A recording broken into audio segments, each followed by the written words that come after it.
How's it going, everybody? Here on location at work again because I woke up 5 minutes before my ride picked me up for work today, but that doesn't stop us having some tea and sitting down and talking. That's right, it's time for tea talk. So last night, before I left, I posted a video about going to the bar. Oh man, was that a fun time? That was something else. So we're gonna talk about it. That's gonna be what our discussion is today. You're gonna have to wait another day on the door kicking story, but I promise that one's a worthwhile wait. But today we're gonna talk about how there are two human beings that exist inside of this vessel. Okay, there is Mike Solomon, the lovely human being that you talk to on a daily basis.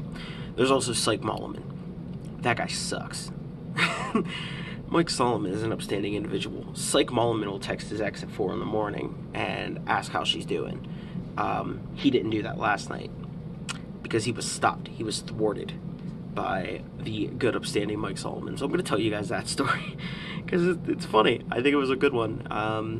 I don't know where you guys will fall on it, but let me know in the comments below. So I get down to the bar. It's about a 10-minute walk-ish down a hill from me. 10-minute walk back up when I'm done. I feel it's the safest way to go. Yeah, never drink and drive. I don't drive anyway, but even if I did, do not drink and drive. That's a terrible idea. So I walk down to this bar at the bottom of the hill, and I get down there, and it's pretty happening. By the time I get down there, it's about 11 o'clock. So I go in and I sit in a chair that I talked about in the last video. It's like an armchair type thing. I sit over there by myself, drink my beer. That's it. Well, Mike Solomon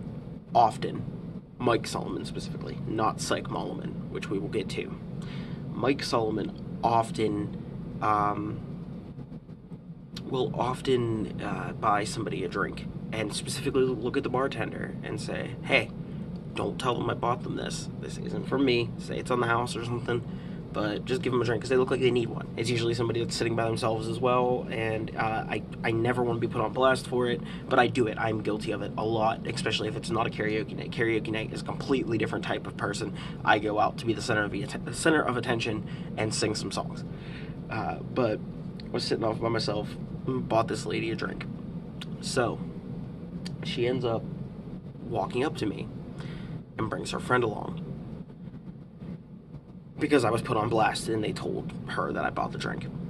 So they were sitting down, they were talking with me. It was a good time, a lot of jokes and a lot of laughs and stuff. We talked for about a good hour. By this time it was probably about 12:30, and they did last call early at this bar. They wanted to close up. There wasn't a lot of us in there anyway, so I don't blame them. And the couple that were like really sloshed. So I'm sitting there and I'm talking with them, and I got offered to head back to their place with them. I don't know if they lived together or if it was specifically the one friend, but we were all three going to go was the idea. Sike Molomon probably would have took up that offer. Sike Molomon's garbage. But there was still some fight in Mike Solomon. Mike Solomon is the one who looks at these ladies and says, and I quote, if I wanted to disappoint two people at one time, I would have dinner with my parents. That's hilarious to me. They also laugh, so it worked out. It got a laugh. I went home alone. And I felt the need to take my break at work to tell you guys this story because I find it hilarious. Anybody that knows me also knows my father passed away when I was really young, so there's no validity to that story anyway. I don't even talk to my mom that often. Every once in a while I message her on Facebook. I don't talk to anybody.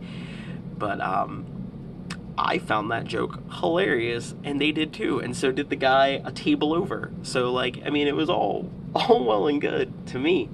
I don't do talking to people very well. I've learned that over the years that I'm not good at socializing, and here I am recollecting a embarrassing story from last night to the world just because. So yeah, I don't have a long video again this week. I plan for them to be longer in the future. But I mean, I just really wanted to tell that story. If you got a chance and you've been to a bar, in the comments below, let me know. What's your worst time at a bar? I've got better stories. I could tell you about the girl that her friend came up to me because her friend wanted to talk to me after I did a freestyle rap. That's a funny story, but I'm not going to tell that one at work. But yeah, let me know in the description, like down in the comments rather. Let me know like what's the worst time you've ever had at a bar, or the best time you've had at a bar, or do you not do any of that and you want to condemn me for going to bars? You can do that too. Anything in the comments, just go ahead and say something down there. I hope you guys enjoyed this video. I hope you've enjoyed all of the tea talks because I'm having a blast just telling you guys stuff. So that's gonna be it for this one. I hope you guys have a great day, great evening, a great tomorrow, great whenever you watch this. I just hope you guys are doing great, because I'm doing pretty good over here. So, alright guys, take it easy.